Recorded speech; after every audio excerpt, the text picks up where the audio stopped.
Hello friends, welcome to Infinity Education Consultancy. Think admission, think infinity.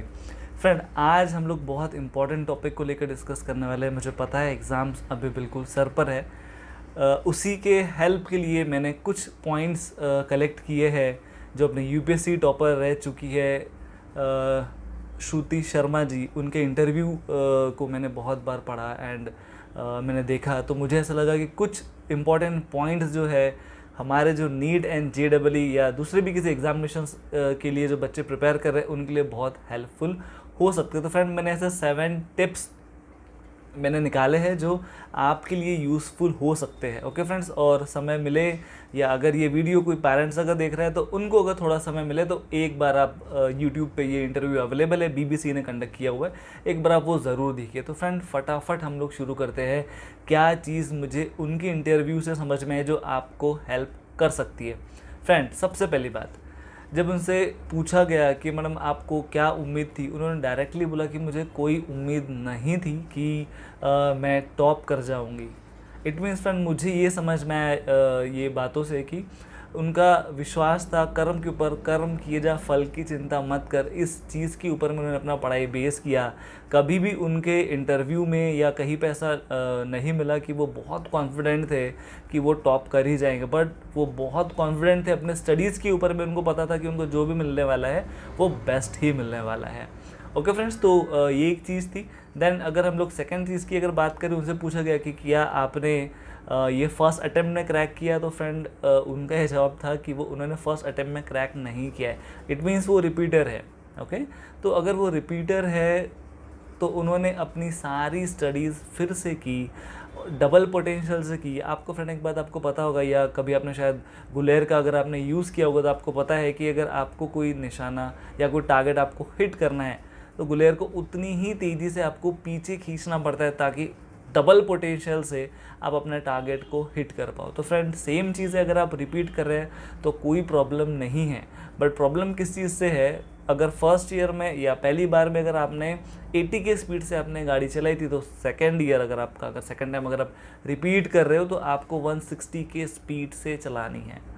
Okay, तो ये चीज़ आपके लिए बहुत यूज़फुल होगी, तो ये चीज़ आपने ध्यान रखनी है। फ्रेंड, थर्ड पॉइंट, मुझे उनके इंटरव्यू से पता चला, आपको भी पता होगा सभी कॉम्पिटिटिव एग्जाम्स में, इट मीन्स सिविल सर्विसेज में प्री होता है, मेंस होता है एंड इंटरव्यू होता है।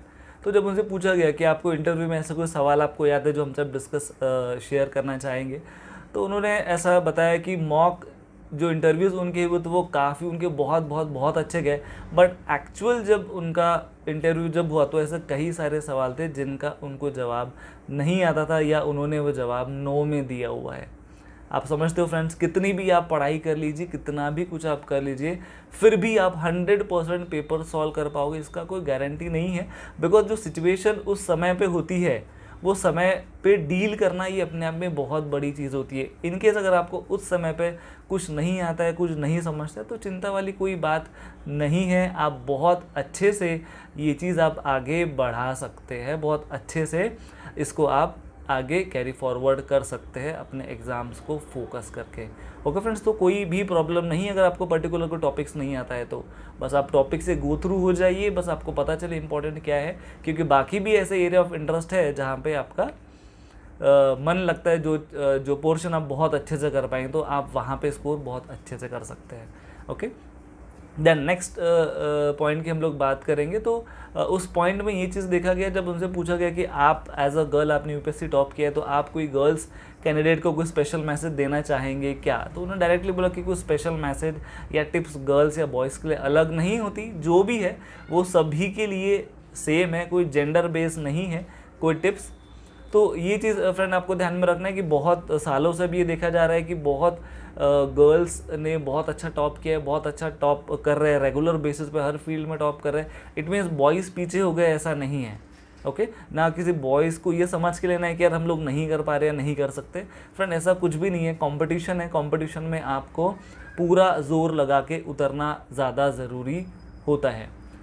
फ्रेंड, नेक्स्ट पॉइंट की हम लोग बात अगर करेंगे तो उनसे ये पूछा गया इंटरव्यू में कि आप कितने घंटे आपने पढ़ाई किया, तो फ्रेंड ये तो सवाल हर कोई पूछना चाहता है हर एक टॉपर से कि आप कितना घंटा पढ़ते हो, आप कितना घंटा पढ़ते हो। बट उन्होंने बहुत अच्छे से क्लियर किया कि हाँ, उन्होंने मेहनत तो बहुत की है, कोई भी रिप्लेसमेंट नहीं है, हार्ड वर्क आपको करना ही पड़ेगा, आपको समय देना ही पड़ेगा। बट ये उसके ऊपर डिपेंड नहीं करता कि आप कितना घंटा पढ़ते हो, ये डिपेंड करता है कि आप किस तरीके से, किस वे से आप पढ़ते हो। बहुत सारे स्टूडेंट्स का हमको क्वेरी होता है सर एक चैप्टर कंप्लीट करने हमको 3 घंटा लग गया, और कुछ स्टूडेंट्स हमारे ऐसे भी है जो 3 घंटे में कंप्लीट सिलेबस कर लेते हो। तो फ्रेंड वो पढ़ाई के टेक्निक या ट्रिक के ऊपर डिपेंड करता है आप किस तरह से करते हो। तो अगर आप उसके ऊपर अगर फोकस करेंगे तो आपको आपके स्कोर करने के लिए बहुत आपको हेल्प हो जाएगी। तो प्लीज़ आप उस चीज़ के ऊपर में फोकस कीजिए कि क्या वो ट्रिक्स, क्या वो तरीके हो सकते हैं जो कम समय में आपको आपका सिलेबस कंप्लीट करवा दे।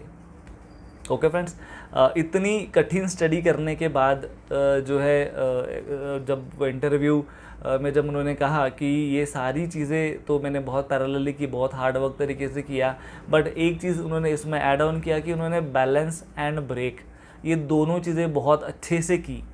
ओके फ्रेंड्स, अपने स्टडी में उन्होंने बैलेंस किया ब्रेक को, या ब्रेक से बैलेंस किया अपने स्टडीज़ को। ठीक है, 24 घंटे में से वो कोई 24 घंटा वो नहीं पढ़ते थे, बट उन्होंने अपना जो स्टडी का पैटर्न बनाया था वो इस तरह से बनाया था कि उन्होंने स्टडीज़ भी बहुत अच्छे से की और साथ ही साथ ब्रेक्स भी उसी लेवल पे इम्पॉर्टेंट थी। तो आप भी अगर आप स्टडीज़ कर रहे हो तो बहुत स्ट्रेसफुल अगर आप स्टडीज़ कर रहे हो तो मुझे नहीं लगता कि बहुत कोई उसका यूज़ होने वाला है। तो थोड़ा सा अपना शेड्यूल आप रिलैक्स करके, थोड़ा सा ब्रेक लेके आप अपने स्टडीज़ को अच्छे तरीके से प्लान कीजिए। फ्रेंड, लास्ट पॉइंट जो मुझे उनके इंटरव्यू से मुझे ऐसा जो समझ में आया, जब उन्होंने कहा कि यार सीट्स बहुत कम हैं, तो फ्रेंड ये बात तो आपको सभी को पता है कि कोई भी कॉम्पिटिटिव एग्जामिनेशंस हो, अगर वहाँ पे 100 वैकेंसीज अगर है तो 10,000 बच्चे वहाँ पे फॉर्म भरते हैं। अगर आपने मेरा प्रीवियस वीडियो देखा होगा, अभी रिसेंटली बहुत पेपर में आया, 18,72,000 स्टूडेंट ने नीट का फॉर्म फिलअप किया हुआ। इट मीन्स आपका जो कंपटीशन है वो 18,72,000 बच्चों में से आपका होने वाला है। इट मीन्स अगर पर सीट पे अगर आप देखें तो 20 स्टूडेंट्स का कंपटीशन है। और सीट्स कितनी है, अगर हम लोग सीट्स की बात करेंगे तो MBBS के लिए 91,000 सीट्स है। महाराष्ट्र में, दिल्ली में नहीं, पूरे एंटायर इंडिया में 91,000 सीट्स है। एंड फ्रेंड ये भी सीट्स में ब्रेकअप है deemed college, government college and private college. Okay, Ayush की हम लोग बात करें तो 51,000 सीट्स आयुष में है। तो फ्रेंड इस लेवल का कंपटीशन है, अगर इस लेवल का कंपटीशन है तो आपने स्टडी भी उसी लेवल पे आपने करनी चाहिए। आपको मैटर नहीं करता कितने बच्चे एग्जामिनेशन दे रहे हैं, आपको ये मैटर नहीं करता कितनी सीट्स अवेलेबल है, मैटर ये करता है कि अगर आप अपनी पढ़ाई में सीरियस है तो आपको सिर्फ एक सीट की ज़रूरत है। 91,000 सीट्स आपको नहीं चाहिए, आप क्या करोगे उस सीट्स का, आपको सिर्फ एक ही सीट चाहिए। तो आपको उस सीट्स को लेके आपको उतना टफ लेवल से आपकी पढ़ाई होनी चाहिए, उतनी मेहनत होनी चाहिए ताकि आप वो एक सीट ले सको। That's it friend. तो फ्रेंड ये कुछ 7 पॉइंट्स थे जो मुझे उनके इंटरव्यू से मुझे समझ में आए हैं। तो आपके लिए भी यूज़फुल होंगे तो प्लीज़ कमेंट बॉक्स में आप मुझे बताइए कि आपके लिए यूज़फुल ये पॉइंट्स रहे। एंड अगर समय मिले तो थोड़ा सा ब्रेक लेके एक बार आप इंटरव्यू आप ज़रूर देखिए। काउंसलिंग रिलेटेड अगर आपको कुछ हेल्प चाहिए आप चैनल सब्सक्राइब करके रखिए। ये सारी चीज़ें जो है आपको आगे यूज़ होगी। एडमिशन प्रोसेस के गाइडेंस के लिए आप हमसे पेड सर्विसेज आप हमारी ले सकते हैं। कुछ रिज़ल्ट है जो आपको स्क्रीन पे दिखेंगे, जो हमारे काउंसलिंग से बच्चों ने एम्स एंड बहुत अच्छे GMCs में एडमिशन्स ली है। ओके फ्रेंड्स, सो रजिस्ट्रेशन हमारे 16 मई से ही शुरू हो गए थे। We are taking only 69 registrations.